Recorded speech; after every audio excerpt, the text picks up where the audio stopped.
What's up, everybody, and welcome back to Fireside Giants. I'm your host, Anthony Rivardo, joined by my co-host, Alex Wilson.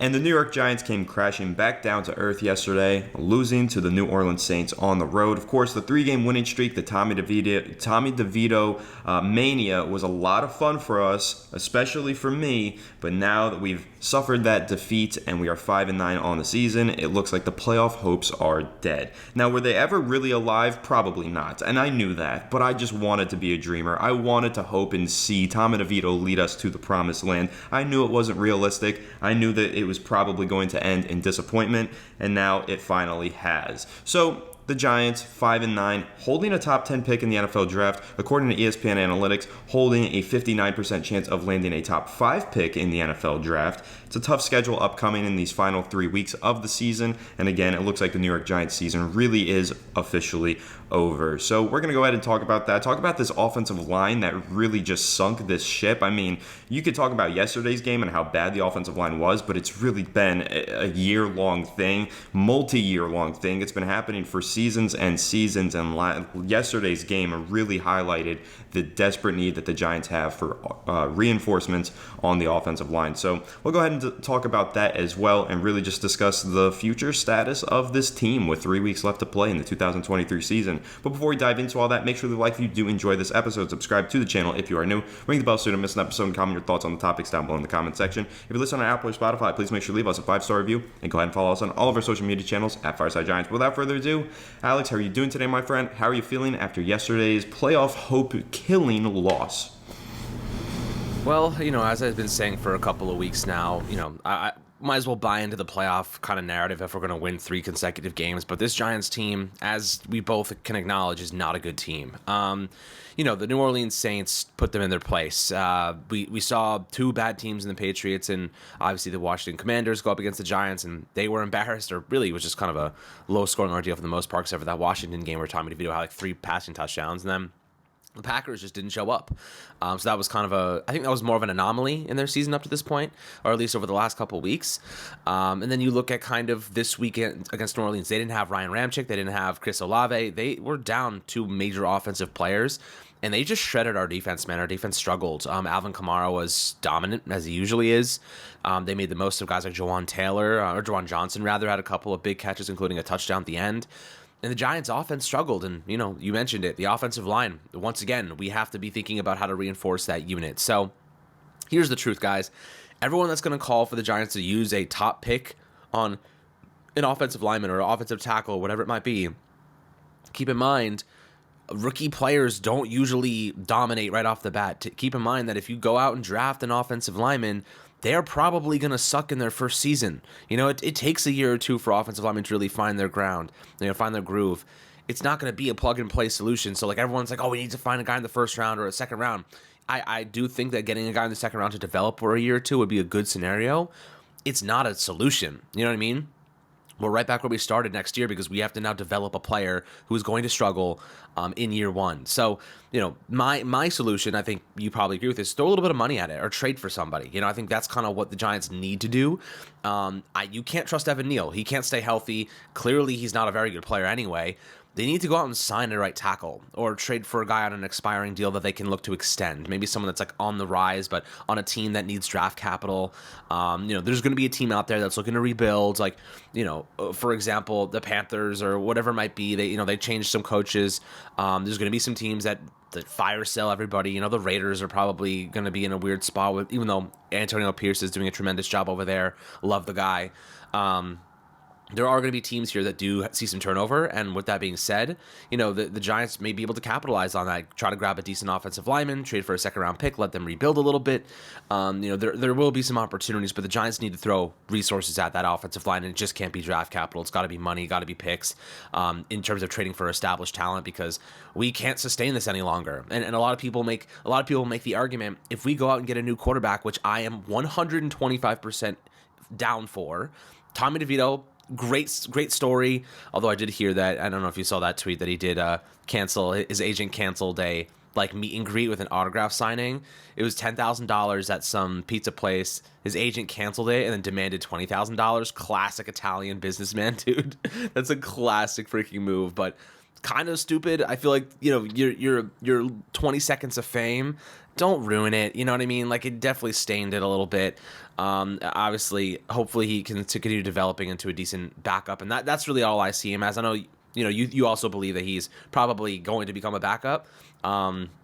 But, don't want to cap him by any means. I still think that the Giants are better off going in the direction of drafting a quarterback, a guy with really, really great talent on day one that they really has no ceiling. And I think that that's probably the direction we end up going. And with that being said, I do feel as though a lot of people's argument relies on, the offensive line can't protect a young rookie quarterback. And that's why I love Jaden Daniels, because he can make the most out of a little, and he can also make the most out of a lot. So I do think that he is a perfect kind of situation to transition to like a bad offensive line. We're still developing that part of the team for a decade. Jaden Daniels can help hide that a little bit and give them a little bit of confidence. So I think that that's probably a direction I'd be willing to go in. But, what are your thoughts on the offense? We've discussed this a lot. We're going to dive into like individual players during the offseason. But drafting, yes, like obviously you want to draft and like have guys on rookie deals, but it's not realistic when you can't expect to get good players right off the bat in the draft. Like, you can't expect them to be impact players on day one. It just doesn't work that way. So, especially if you're going to use your first round pick on a quarterback. So, how do you feel about the offensive line right now? Justin Pugh, really bad game yesterday. That was just ugly, and he acknowledged it after the game. It was not good. Yeah, I mean, Justin Pugh really, really struggled in yesterday's game. To his credit, though, he was playing through an injury. He had a calf injury that kept him limited at practice during the week. So to see him struggle so badly on Sunday wasn't a surprise, but honestly, I think it highlighted to a lot of Giants fans. If you take a look at the tape and you look at the way Justin Pugh has been playing since he joined this team, it hasn't been good. He really brought a lot to this team in the locker room. He's a great leader. He started taking the offensive linemen and the quarterbacks out to dinner. Like, he set up a lot of things as a leader in the locker room, which was really important. The Giants really needed that at the time that they signed Justin Pugh, but they also really needed an improvement in offensive line play, and they didn't necessarily get that. He hasn't been good this season. Again, I love Justin Pugh. I love what he's brought to this team, and he's provided tremendous amount of value, but he's not bringing you great, consistent football. That's not what he's doing. So Giants fans do need to realize that there are valuable players on this team that maybe aren't good football players, Justin Pugh being one of them, and he should by no means prevent the Giants from seeking reinforcements in the offseason, because left guard is going to be one of their biggest positions of need, if not their biggest. I mean, I would put quarterback as the biggest position of need with all of the uncertainty surrounding Daniel Jones and the future of that position for the Giants. But if you take the quarterback out of the equation and you look at other needs on this roster, offensive guard is absolutely paramount. That has been a struggle for the Giants for years. They've struggled to find any type of solution to this problem. I mean, Josh Azidu, sure, I think that one day he could be a good player, but maybe after getting beat down to a pulp during the beginning portion of this season at left tackle, I don't know if his future is as bright, even at left guard going forward. Same with Marcus McKethan, got beat up really badly during the beginning of the season, and now I'm questionable on how I feel for his future. I think that one theme we can find, though, Alex, from this season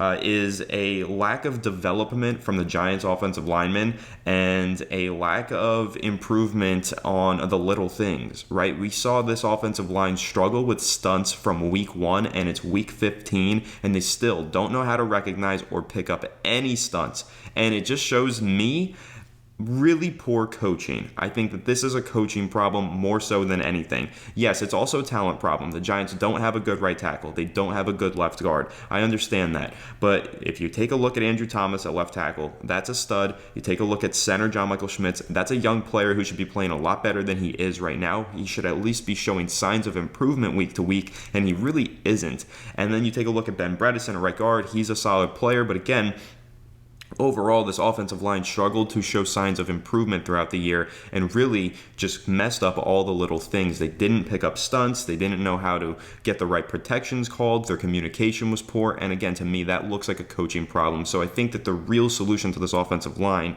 is finding a new offensive line coach or finding a new strategy on how to coach these guys. Bobby Johnson clearly not getting the job done throughout the season. If you want to talk about scapegoats, you want to talk about holding people accountable and disciplining guys who don't execute. It's a results-based business in the NFL. Bobby Johnson's results have been really poor all year long and even last year. I think that Bobby Johnson will be the scapegoat in the situation, and maybe scapegoat isn't even the proper term because he's probably deserving of getting fired for what he's done this year. So I think that that's going to be priority number one, is for the Giants to find a new coach to get this unit to develop properly and get those little things done right. And then, of course, as you mentioned, going into the draft, the Giants are probably going to have to take a couple offensive linemen in the middle rounds, maybe even early. I wouldn't take one in the first round for the reasons that you mentioned. I think it's more important for the Giants to get someone who can start and impact your offensive line immediately, and that will happen through finding a veteran through free agency or trade. But the draft, yes, it's a great option to build a young core for your team. I would rather see the Giants reset their rookie quarterback window, or maybe get an elite edge rusher to play alongside Kayvon Thibodeau for the next few years on a bargain contract.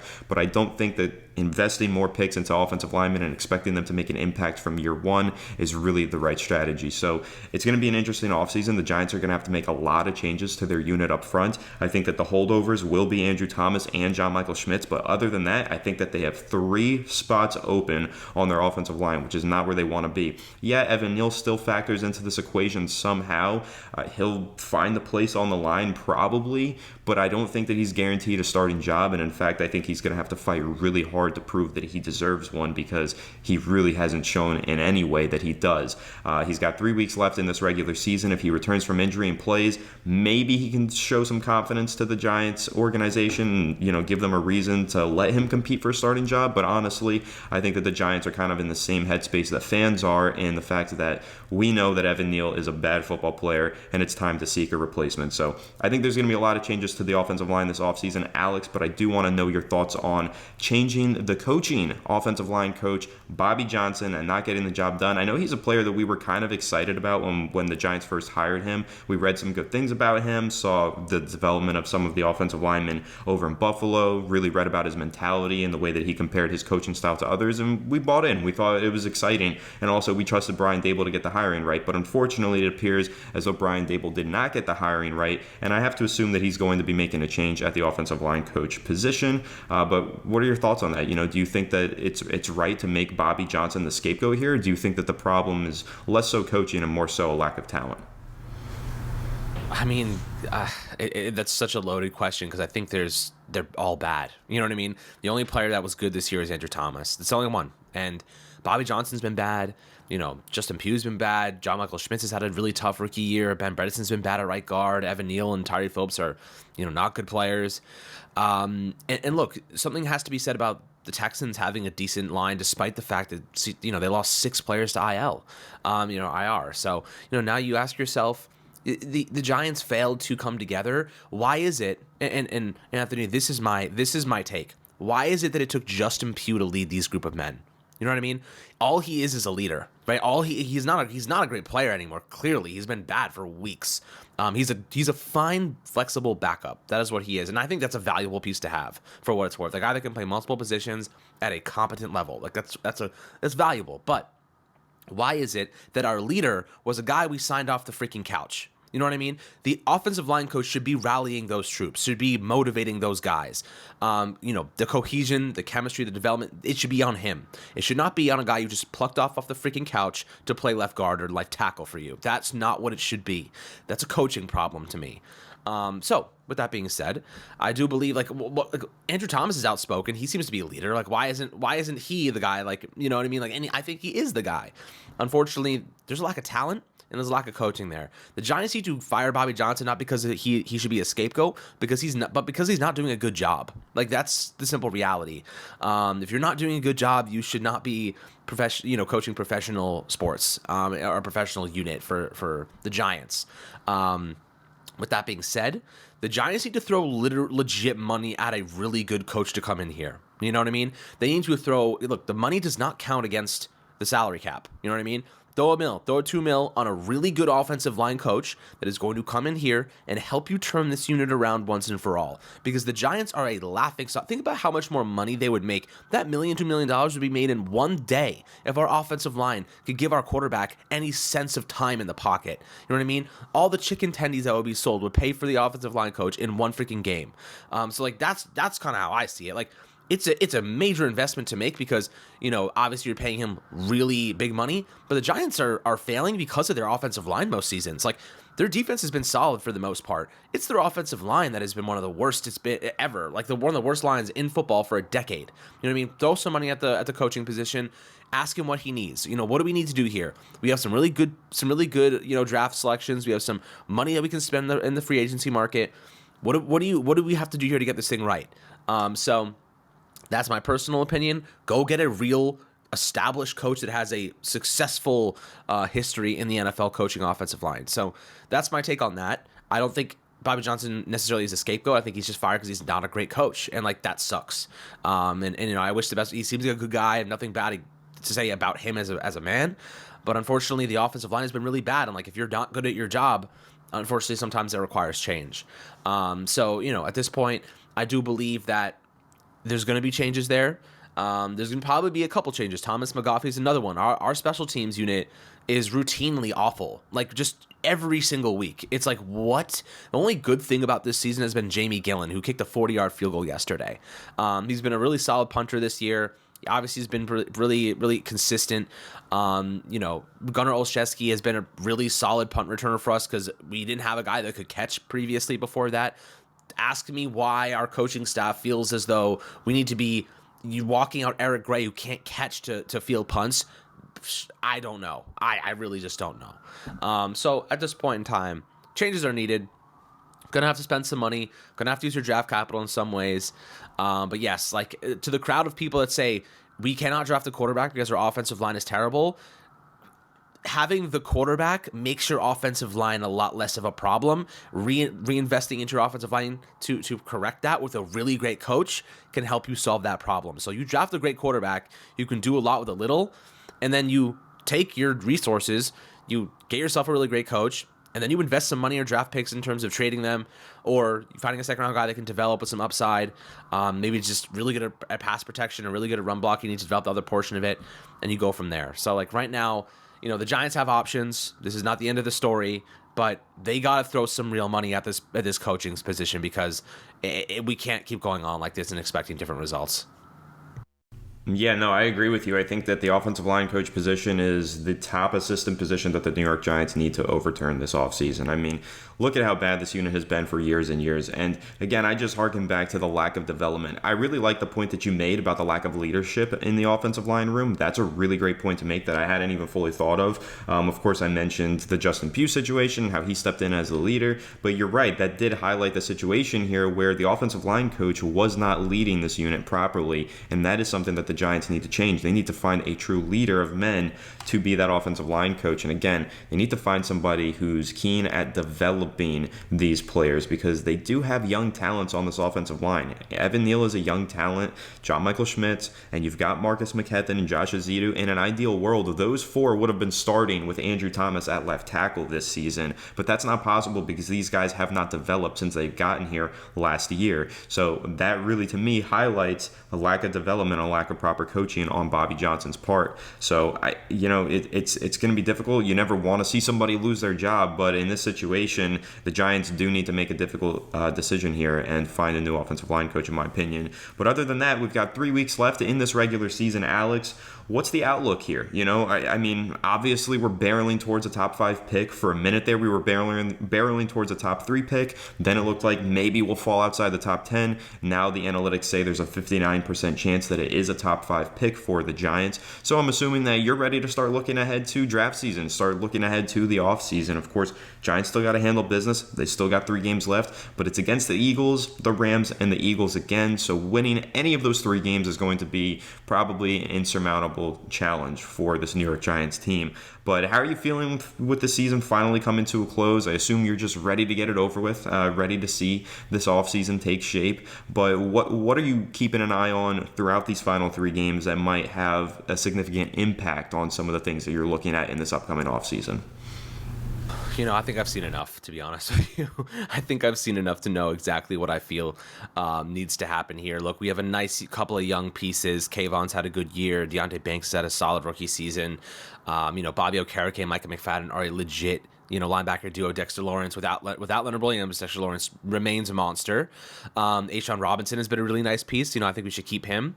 There's some nice players here. McKinney is obviously a big question mark, but we'll see if the Giants look to extend him. We could use the CP2. Adoree Jackson got absolutely destroyed yesterday. So, there's some pieces we need. I don't know what else I'm going to see over the next 3 weeks that's going to tell me what this team needs to fix. I guarantee you, we're going to be the get-right game for the Philadelphia Eagles. We're going to get absolutely destroyed. They're going to get back on the wagon. They're going to end up pushing deep into the postseason. That is what we are to them. At this point in time, the last 3 weeks of the year really just represents to me a chance for them to kind of develop some young players. I'd like to see Adoree Jackson not take another snap. Why? Because Trey Hawkins should be getting every single rep. You know what I mean? Like this is the type of stuff that I think needs to be happening now. You start benching these older, high expensive guys because the playoffs are now a pipe dream. In fact, they're not even a pipe dream. They're not realistic. So now it's time to develop your guys. It's time to start starting your youngsters. It's time to start getting these guys involved and giving them every rep possible. So, for example, guys like Sterling Shepard obviously hasn't been playing, shouldn't be playing. I'd even say like we need to see more Jalen Hyatt, more targets, more Wan'Dale Robinson. We need to be featuring Daniel Bellinger even more in the passing game because we don't know what Waller's future holds. So I just don't know. Like, it really just comes down to playing the youth. I think Tommy DeVito remains the starter. Brian Dable said as much. Tyrod Taylor's tenure here is coming to an end. And, we just get our Sundays back in a couple weeks, my friends. It's going to be really annoying 3 weeks to get through because we really don't care. But major draft implications. I think ESPN has the Giants at a 59% chance of landing a top 5 pick. So at the very least, my friends, we're going to be in the mix for a quarterback. Like, we're going to have a chance. Like, we're probably losing to the Eagles twice because they just lost a couple games. They're going to need to play that Week 18 game with their starters most likely now. So, especially because Dallas lost yesterday, that NFC East kind of race is going to be really close. That game is going to be important.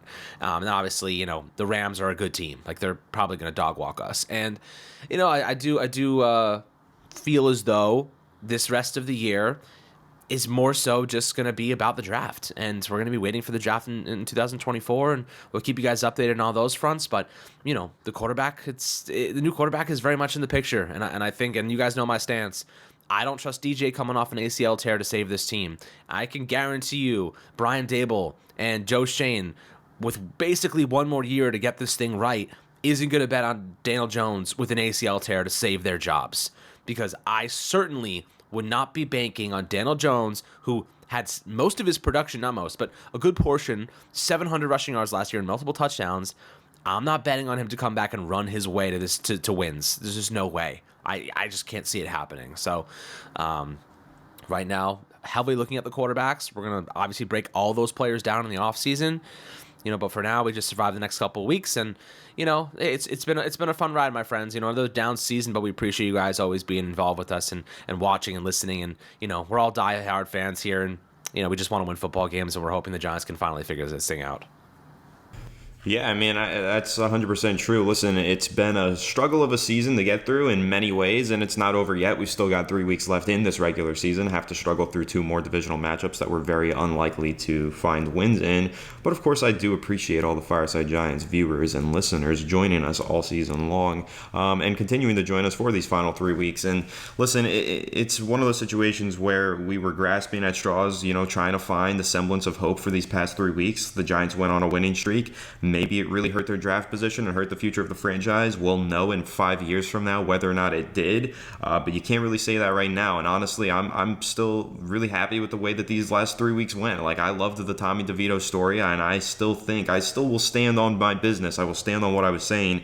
I always thought he would be a good backup, but it is still unfair to cap his ceiling, and I think that he's still got some time over these final 3 weeks to develop a little bit more, and then probably sit behind the quarterback next year, continue to develop. I don't think that the Tommy DeVito story is necessarily completely written. I think that he's still an undercooked product and needs more time to develop, probably behind the scenes as a backup. But one day, I think around the league, we might see Tommy DeVito as a starter again, whether it be with the Giants or elsewhere in years future. So, I think points that you made there, yeah, we know mainly what the Giants need to do this offseason. We know what this team is, and it's a bad team.